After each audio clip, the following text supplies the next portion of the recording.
One Sunday you come across a plant with a curious scent. While your music dictates that you consume flesh as your primary fuel, you have made snacks with some grasses and herbs from time to time. They amuse your mouth and are of help when something is stuck within. This plant, however, is altogether different. It smells like dreams, with strands of green fiber flesh and murmurs of heartbreak in the beyond. Your core is mildly repulsed by it, but your essence is drawn to it. What will you do? Oh, dude. A 420 blaze it! Consume the plant. You taste a bitter tang which is completely strange yet almost familiar as the herb slides across your sensitive tongue. Could this be medicinal? Whatever the case, you continue on afterwards, wending through the undergrowth, tasting the air for prey.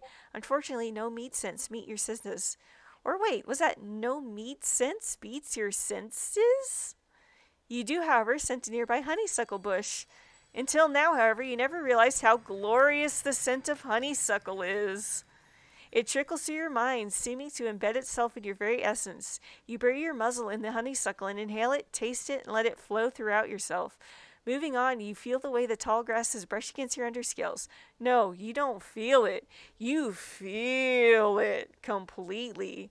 How could you never have noticed how wonderful it feels? Flopping down onto your side and rolling around, you can acutely sense every last scale on your body, can taste each one lighting up as the grass caresses you so very tenderly. Your whole body is a light, and then it is light itself. You are seeing yourself dissolving into the grass, into the nearby trees, into the wind as it touches you, and yet you are not at all alarmed by the dissolution.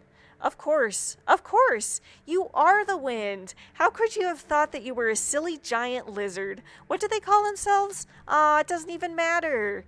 A rainbow lumberer honeybuzz hovers nearby. It roars cheerily to you. Hello, wind. You roar politely in return as a cloud of tiny clan singers, each one smaller than your smallest talon, washes over you, singing a lovely refrain involving clouds. And you know what?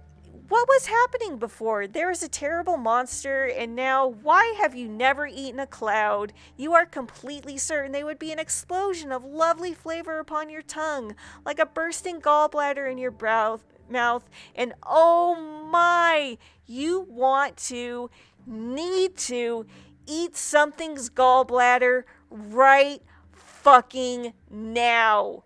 You hop from treetop to cloud top on the tops of tiny flowers, all of which support your weight perfectly, and sing gallbladder every time you land on them, helpfully, because you almost forgot that idea. And it's so amusing that you almost forgot that idea. It's even amusing that you were amused that you almost forgot that idea. As your tail thumps joyfully, the thought occurs to you that if you were a no-tail, you couldn't thump your tail. In fact, do no-tails even have a way of expressing amusement?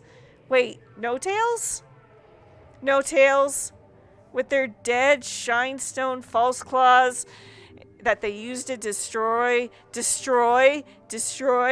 their bodies covered with the skins of other animals, stilting across the land like wobbly totems of death on their too thin legs, the scent of otherness clinging to them like giant writhing bloodsucker.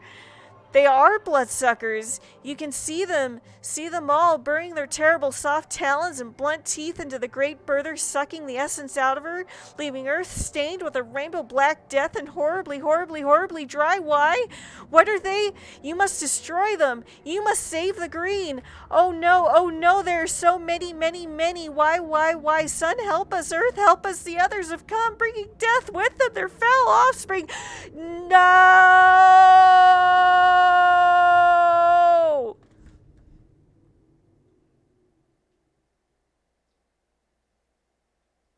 When you awaken, Moon is looking down at you. Everything has returned. You are once again in conscious command of your mind and body, and know what is and what is not. You have no idea where in the great green you are. Tracing your own scent back to your lair and discovering evidence that you apparently did several things while under the influence of the herb, which are better not to think about, you curl up and sleep for a very, very, very long time. Having lost the contents of your stomach during the escapade, you are ferociously hungry and set out immediately to find something to devour. You will never, never eat that three-leafed herb again. Or perhaps you will? There is kind of a joy more pure and insurmountable when you ate the herb than you have ever felt. You feel as though your very essence was stretched wider, and you had a sense of deep escape from the horrors of life until that last part, What is that herb?